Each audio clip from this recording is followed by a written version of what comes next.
ایسی جگہ نہ رکھے جہاں غیر مرد اس کو دیکھ سکے۔ عورت چھپی زینت ظاہر نہ کرے۔ عورت اپنے ہاتھ اور پاؤں میں مختلف زیورات پہنتی ہے۔ اگر اس میں گھنگھر وغیرہ کی آواز پیدا ہوتی ہے تو منع ہے، کیونکہ زیور کی آواز یا چمک دمک کبھی کبھی فتنے فساد کا سبب بن جاتی ہے۔ تفسیر کبیر میں ہے، جب مرد عورت کی پازیب کی آواز سنتا ہے تو اس کے اندر جنسی خواہش ابھر آتی ہے۔ مشکات شریف میں روایت ہے کہ ایک آزاد کردہ لونڈی ایک بچی کو لے کر حضرت عمر رضی اللہ عنہ کی خدمت میں حاضر ہوئی۔ لڑکی کے پاؤں میں بجنے والا زیور تھا۔ حضرت عمر رضی اللہ عنہ نے اسے کاٹ دیا اور فرمایا کہ میں نے نبی اکرم صلی اللہ علیہ وسلم کو فرماتے ہوئے سنا ہے، ہر گھنٹی کے ساتھ شیطان ہوتا ہے۔ ابو داؤد شریف۔ ایک دفعہ سیدہ عائشہ رضی اللہ عنہا کے گھر ایک عورت بجنے والا زیور پہن کر داخل ہونے لگی۔ آپ نے اسے روک کر فرمایا کہ میں نے نبی اکرم صلی اللہ علیہ وسلم کو فرماتے ہوئے سنا ہے، اس گھر میں فرشتہ داخل نہیں ہوتا جس میں گھنٹی بجے۔ عورت بے پردہ ہو کر نہ نکلے۔ ارشاد باری تعالیٰ ہے، اور ظاہر نہ کرے اپنی زینت۔ ایک حدیث پاک میں وارد ہے کہ جب عورت بے پردہ ہو کر گھر سے نکلتی ہے تو اس پر اللہ تعالیٰ کے فرشتے لعنت کرنا شروع کر دیتے ہیں جب تک وہ لوٹ کر واپس گھر میں نہیں داخل ہوتی۔ عورت بن سنور کر نہ نکلے۔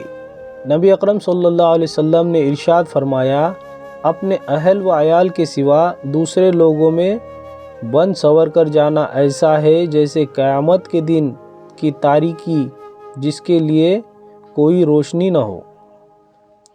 عورت کے لیے خوشبو۔ نبی اکرم صلی اللہ علیہ وسلم نے ارشاد فرمایا، جو عورت خوشبو لگا کر مجلس پر گزرتی ہے وہ بھی زانیہ ہے۔ حضرت ابو ہریرہ رضی اللہ عنہ کی ایک عورت سے راستے میں ملاقات ہوئی جس سے خوشبو پھوٹ رہی تھی۔ آپ نے پوچھا کہ مسجد سے آ رہی ہو؟ اس نے کہا جی ہاں۔ فرمایا کیا تم نے خوشبو لگائی ہوئی ہے؟ کہنے لگی جی ہاں۔ آپ نے ارشاد فرمایا کہ میں نے اپنے محبوب صلی اللہ علیہ وسلم کو فرماتے ہوئے سنا ہے کہ جو عورت خوشبو لگا کر مسجد میں آتی ہے اس کی نماز اللہ تعالیٰ قبول نہیں فرماتا۔ چنانچہ وہ عورت پلٹ کر گھر گئی اور اپنے کپڑوں کو اچھی طرح دھویا۔ ابن کثیر۔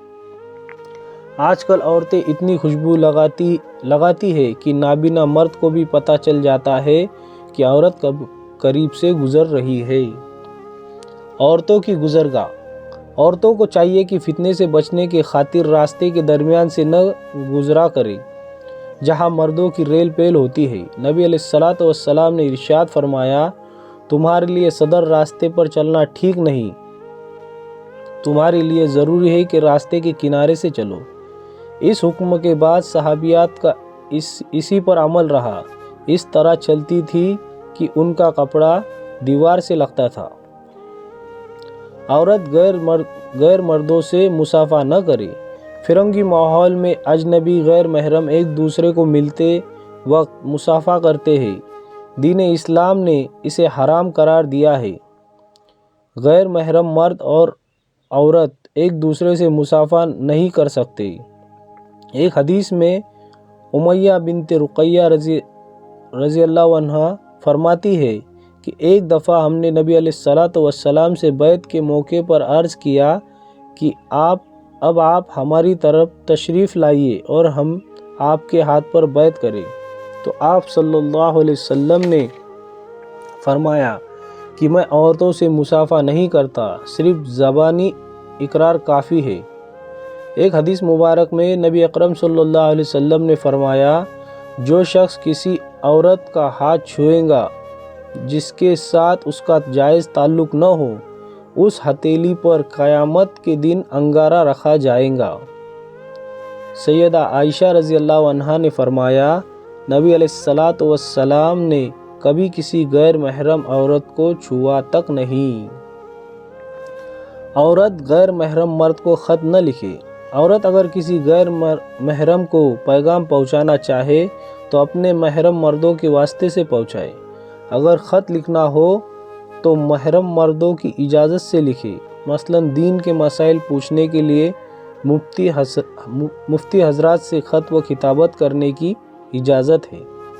ویڈیو پسند آیا تو ویڈیو کو لائک کریں اور ایسا ویڈیو دیکھنے کے لیے ہمارے چینل کو سبسکرائب کریں۔ جزاک اللہ خیر۔